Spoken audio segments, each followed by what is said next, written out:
Hi, everyone. Welcome to First and North. My name is Lou Canellis from Fox 32 in Chicago. Joining me this week on First and North, let's bring in the crew.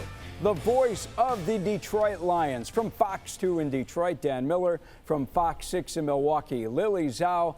Lily, by the way, you have some fans here in Chicago. I've got Brewers fans hassling me to tell me how much of a fan they are of Lily Zhao and they watch First and North.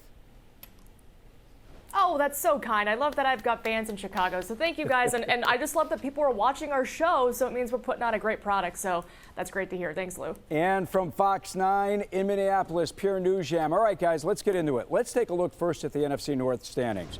The North right now, the only division in football where every team has a winning record. Packers leapfrogged the Lions into first place. Green Bay beat Cincinnati. Lions lost to the Chiefs. Don't look now. Bears have won 3 straight and have done so in back-to-back seasons for the first time since 2019-2020. Let's hope things don't work out like they did last year after they won 3 in a row and then lost 10 straight. All right, Lily, Dan, and Pierre, I have a favorite. Can I go first? Absolutely. Please. All right. Yes. Because rarely have I been given the chance to open the show and pound my chest about the Bears, but this is one of those times, all right? 2 games in a row. Now where the Bears, what do they say, stole victory from the jaws of defeat. By the way, it's the first time in NFL history a team has won back-to-back games by a score of 25-24. Now, I know the critics are going to say, yeah, big deal, Bears took advantage of a horrible Dallas defense, and they caught Dak Prescott before he got hot, and CeeDee Lamb was out of that football game, or they were one of the few who went to Vegas and, got lucky, or last night they beat a Washington team without its 2 best receivers, Terry McLaurin and Noah Brown. Listen, I know that there are Packers fans watching on WITI in Milwaukee, or Lions fans on Fox 2 in Detroit, or Vikings fans on Fox 9 in Minneapolis that refuse to give the Bears credit. I'm not listening to it. The Bears took the bye week. They got healthy. They worked on their running game, led to DeAndre Swift, who had his best game as a Bear. And they fixed their run defense, which, guys, was historically bad, one of the worst ever. And they held the NFL's top rushing team in check. The Bears finally got a break. Yeah, the Daniels fumble, but they took advantage of it, and they delivered their biggest win in years. So, Dan Miller, guess what? Watch out. We are coming to get you. Hey, listen, don't apologize for a win, even if they were a little fluky. But listen, they're playing some decent football. They made some plays when they had to make them. If Washington's going to fumble the ball away, you got to be there to take it and then take advantage of it. That's just the way it goes. In this league, you never apologize for a win. Somewhere along the way, you made plays to put yourself in position to get one.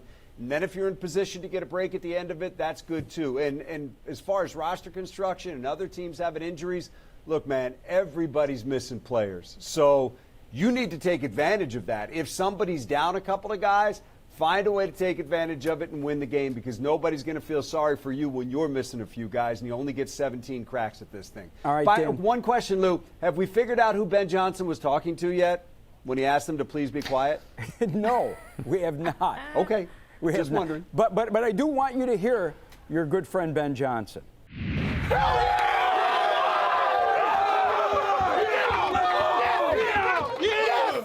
Man, let me tell you something. That was a team win. Yes, all 3 phases. Best part of the game was this. Did it go up and down? Yeah. You never blinked, not for a second. Nope. Not for 1 second. That's 3 in a row. And the only thing I need is a little bit more.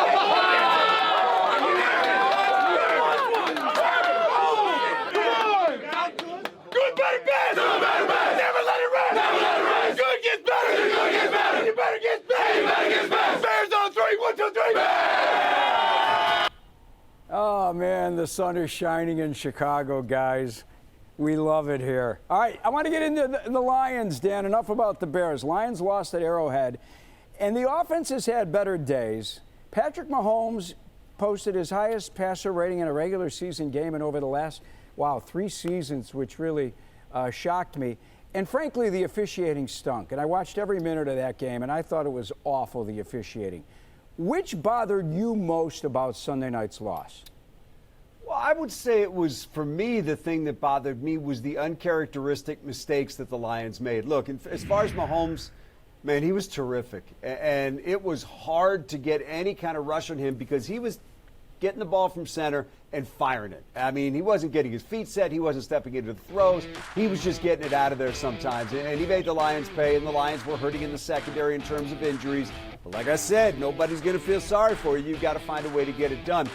But it was a strange game in terms of the mistakes the Lions made. You're up 10-6. You're driving, 4th and 2. Amon-Ra St. Brown goes low to catch a ball that he catches 999,000 and whatever, 99 out of a million times, and you drop the ball. I mean, what are you going to do there? I mean, you're going to criticize Amon-Ra St. Brown? One guy I'd never worry about is him, but that cost him a drive. Aiden Hutchinson, costly 15-yard penalty later in the game. So just some mistakes that I looked at, Lou, and said, you know what? Some losses you come out of and you don't feel great about. Some losses you come out of and you say, a lot of that was on the mistakes that we made. You can clean them up. And I think if they went back and played Kansas City again, it's another 50-50 game. It's just a game where Kansas City played better on that night. All right, Dan, I want to talk about the end of the game coming up, but I want to get Lillian and Pierre as well. Lily, a lot going on in Milwaukee right now. Josh Jacobs, he goes into Sunday's game not feeling well. I saw a clip pregame where he told people that he was going to have 120 yards and 2 touchdowns, that he topped that number. And what's crazier on the clip that I saw, he's laughing throughout every hit he takes.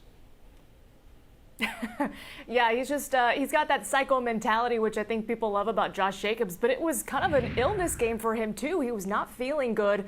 He was kind of heaving during the game, before and after as well. So he was really going through it himself with an illness. But just the way he came out and performed, you would have never known that, right? He was really steady on the ground for the Packers, had 2 key touchdowns that they desperately needed, and kind of found some ground in the running game after a couple slow starts to start the year. So it was a nice combined game for Josh Jacobs from the air and the ground. But yeah, it was definitely like a Michael Jordan flu game for Josh Jacobs, and the Packers needed every bit of it from their star tailback. All right, I want to get into the Vikings. They enjoyed the bye week. Quarterback J.J. McCarthy returned to practice. Here's head coach Kevin O'Connell. Very excited to get him back officially practicing. I don't necessarily want to put a percentage on where I think he's at health-wise, and I think this week will be massive for our whole team. But just to see JJ back out there getting reps and working through the process of building that foundation back up, and we got off to a really good start last week. I was very fortunate to get that time with him. All right, it's the big question in Minnesota. Minneapolis, Pierre Nugent, do you think McCarthy starts this week against Philly? Lou, I wish I had a firm answer for you, but we still don't have a firm answer just yet. We're obviously going to get a better idea tomorrow when the first injury report comes out. But right now, Kevin O'Connell would not commit, as you kind of just heard, to J.J. McCarthy being the starter on Sunday. And, of course, Carson Wentz coming out of that game against Cleveland a couple of weeks ago, still nursing a little bit of a sore left shoulder. It's not his throwing shoulder, so that's the good news for Carson Wentz. But right now, we don't have a definitive answer as to whether or not J.J. McCarthy will be the starter on Sunday. It's certainly trending in a positive direction with him being back in practice. But like you said, like you heard right there with Kevin O'Connell, not fully committed to J.J. McCarthy this week. But as you see right there on the practice field, going in a positive direction, we'll have a better idea on Wednesday when the first injury report comes out. All right, we'll hear more about what's going on with the Vikings when I come back to you. Brian Branch suspended for a game for the Lions for starting a fight with the Chiefs receiver Juju Smith-Schuster. I want you to listen to Branch and Dan Campbell after that game. I did a little childish thing, but I'm tired of people doing stuff in between the play and refs don't catch it. Like, they be trying to bully me out there, and I should have never did it, but it was childish. I love Brian Branch, but what he did is inexcusable. And it's not going to be accepted here. It's not what we do. It's not what we're about. I apologize to Coach Reed and the Chiefs and, and Schuster. That's not okay. Those are some strong comments, Dan. In his career, Branch has been flagged, I read, 19 times since entering the league back in 2023.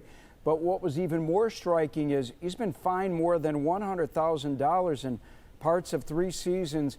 This is not the type of character that Brad Holmes and Dan Campbell want on their roster. How much more are they going to put up with? Yeah, I think in terms of character, he is the kind of guy they want. I think in terms of this behavior that he is having on the field, he's got to get that under control. He's been fined more than a dozen times now, and it's pushing $250,000. And now he's in that repeat offender phase where everything that he does is going to be judged off that he's done before. So, look, Brian did something you can't do. If you want to take care of something during the game, shove somebody, whatever it is, that's going to look a lot better than on national television, the only game on, everybody's out there at the end of the game, and you go up and take a swing at an opposing wide receiver. I understand that he wasn't happy with the way things happened. That's when you have to call an official in and try to get something done. That's when you just have to try to find another way to handle that. But you can't handle it the way that Brian Branch did. I think everybody in Kansas City on Sunday night after the game, once we saw the replay, thought he's going to be suspended. Now he's been suspended. We'll see whether or not the appeal, which I don't think will get him anywhere, brings any sort of leniency. I think the problem is he's going to now miss this game against Tampa Bay coming up on Monday night, and that's a significant part of their defense that they're going to be missing. But back to the original part of it, Lou, he's a really, really good young man who's just got to find some way to take his foot off the gas sometimes in games. I'm glad that you separated character and behavior. We need to take a timeout. We give you the latest injury news around the NFC North when we come back here on First and North.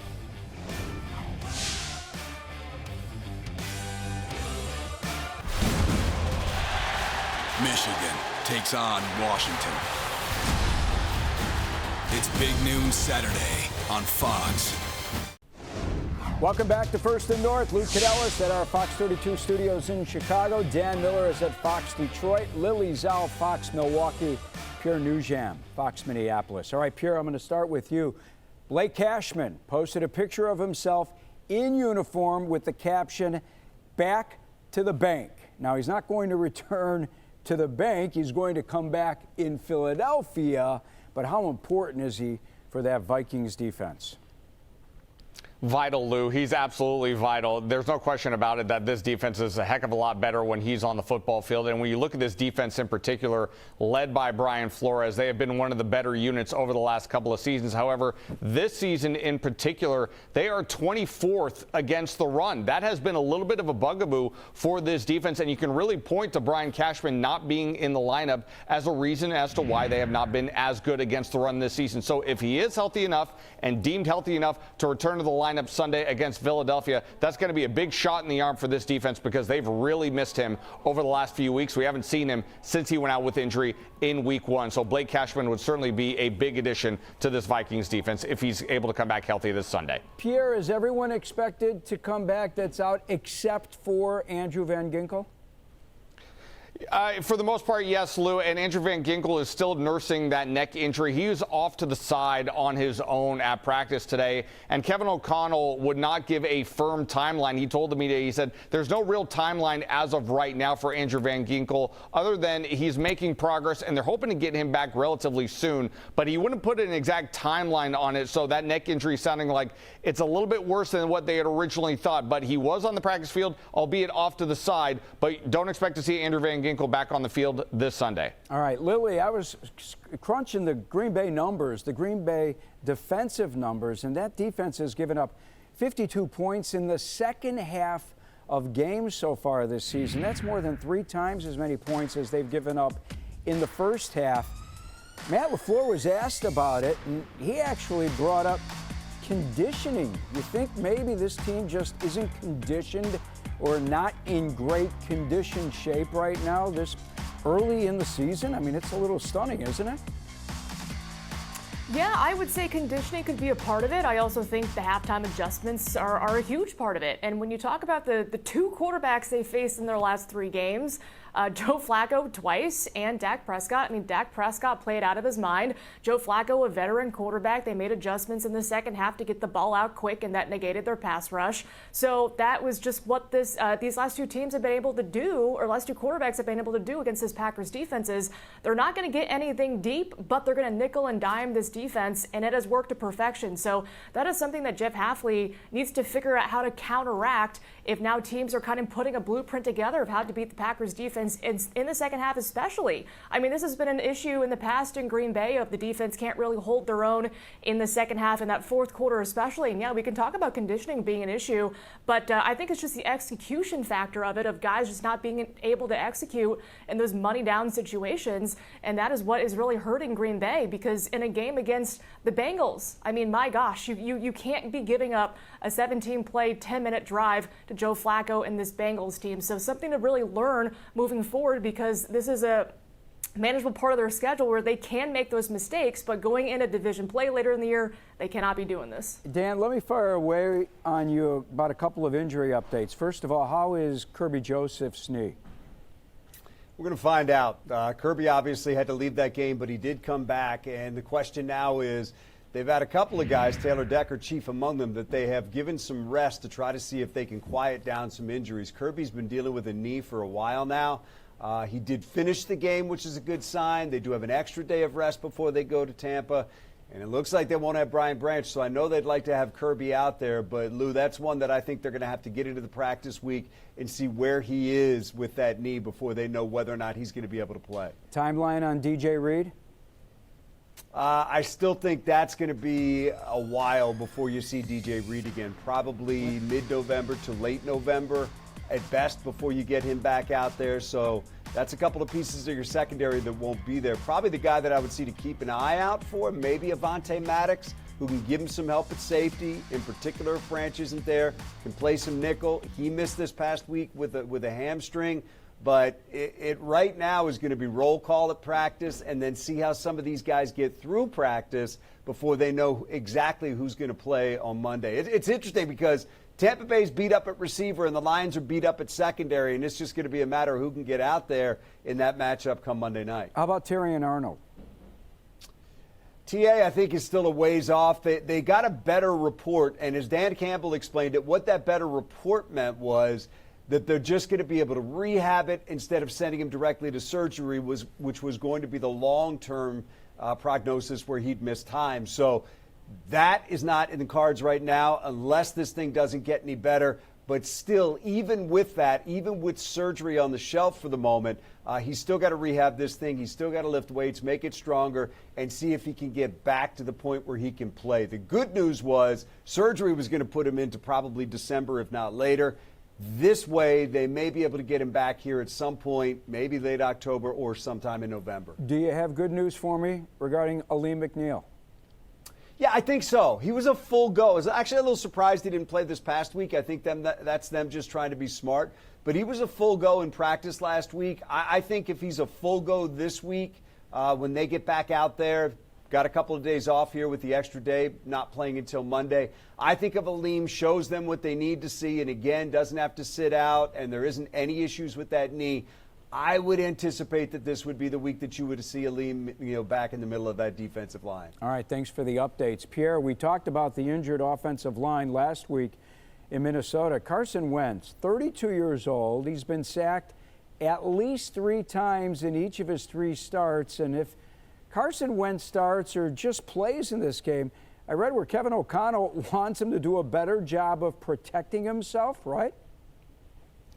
Yeah, there's no question about it, but also I think they're going to get a little bit of good news on the injury front when it comes to the offensive line. Donovan Jackson back at practice, right tackle Brian O'Neill also back in practice, and the backup center Michael Juergens, who did not play 2 weeks ago against the Browns, he's also back at practice, and they're really going to need him because Ryan Kelly is currently on injured reserve. So if they could potentially have Donovan Jackson and Brian O'Neill back at left guard and right tackle respectively, that would be a huge boost to this Vikings offensive line. No matter who's back back there at quarterback, whether it's Carson Wentz or whether it's J.J. McCarthy. That would certainly be a very welcome sight to have both of those players out there on Sunday and beyond, because they both played, especially Donovan Jackson. You got to give him credit for being a first-round rookie. Has played pretty well in those first 3 games. We haven't seen him since week 3 against Cincinnati. That would be a very big boost on the left side of the line to have him back there to pair up with Christian Darrisaw on the left side of the line. So there's good news trending for this offensive line right now. All right, Bears really got healthy during the bye week. Everyone except for Grady Jarrett was out there. They don't win last night's game without their running game finally kicking into gear, and there were 4 reasons why. I thought about this. Number 1, Ben Johnson, he admitted he has an affinity for running the football, actually more than what people may think, may realize. His Lions teams ran the football effectively. We have discussed it with Dan on this show. 11th in the league in 2022, 5th in the league, and if I'm not mistaken, in 2023, 6th last season. And you would think with all the points that Detroit put up the last 3 years with Ben Johnson as offensive coordinator, it would be all about throwing the football, and that's not been the case. They need to run the football in the Ben Johnson offense effectively for everything else to work out. Number 2, right tackle Darnell Wright was back. Even with the bad elbow, this guy was a warrior. He came up with key blocks in the open field. Number 3, Theo Benedict, first NFL start at left tackle. This guy created a spark in the run game, and Theo held it together with the other guys up front. And finally, I can't say enough about DeAndre Swift, because DeAndre Swift has taken a beating for his lack of rushing yardage since he's been in this town.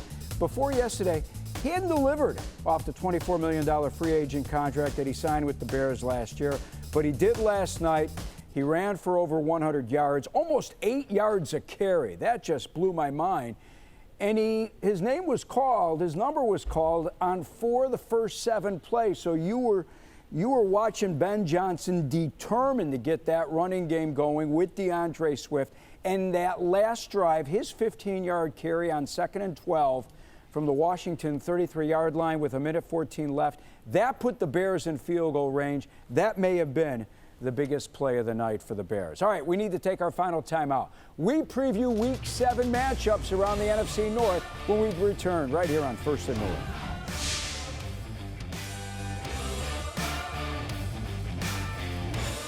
If Cornell suddenly had Tom Brady's football knowledge, he would consider that knowledge a gift at first. Play action and shotgun isn't as convincing to the linebackers as the hard counts don't travel like that, you know what I'm saying? So you're gonna have the wide receiver lined up over here on the split, you know what I'm saying? They did not, as it turns out, know what he was saying. I know what you're saying, Cornell. Are these free? Nobody knows football like Tom Brady. Absolutely. Nice. All right, here are the matchups for Week 7 in the NFC North. Sunday, Bears back home take on the 1-5 Saints. Vikings off the bye take on the Eagles, who have dropped their last 2 games. In the second window, Packers head to Arizona. They'll battle the Cardinals. Monday Night Football, another primetime matchup for the Lions. They host the NFC's best team right now, the Buccaneers. I'll start with Dan. Dan Miller, Dan Campbell is 12-0 following a loss since October of 2022. Does he keep it up? Yeah, I think they can. They're going to be at home. This is going to be a lit crowd for this game. They've got to find some way to corral Baker Mayfield and get him down. And the offense has to score points consistently. The offense is going to have to lead again in this game until that defense can get healthy. Packers got the Cardinals, Lily. Cardinals may be better than their record reflects where they are right now, right? Yeah, you'd think so. Packers can make the same case, right? But listen, they're going to be happy not to be facing Joe Flacco or a truly veteran quarterback. So Kyler Murray, Jacoby Brissett, bring it on. The Packers defense needs to turn things around. I think this is a great game for them to do so. All right, Pierre, I'm sorry, but I think the Vikings are really catching the Eagles at the wrong time. Philadelphia has dropped 2 in a row. There's no way they're going to lose 3 straight. Well, I don't know about no way, but it certainly feels like a much more winnable game now than it did a couple of weeks ago. But, you know, if I'm being honest with you, Lou, you know, this looks like 2 teams that really don't really have much of an identity on offense right now. You know, Philadelphia is only 25th running the football in the National Football League. And how can you trust this Minnesota offense right now with either J.J. McCarthy or Carson Wentz at the helm? Hard to trust that offense right now. I think it's going to be a struggle for Minnesota on Sunday. All right, guys. Bears host the 1-5 Saints. Better be 4 wins in a row for the Bears, or you know how I'll be next Tuesday on this show. I will be ripping. All right, great show as always. For Dan, Lily, and Pierre, we always have fun. I'm Lou Canellis. Thanks for watching. We'll see you next week here on First and North.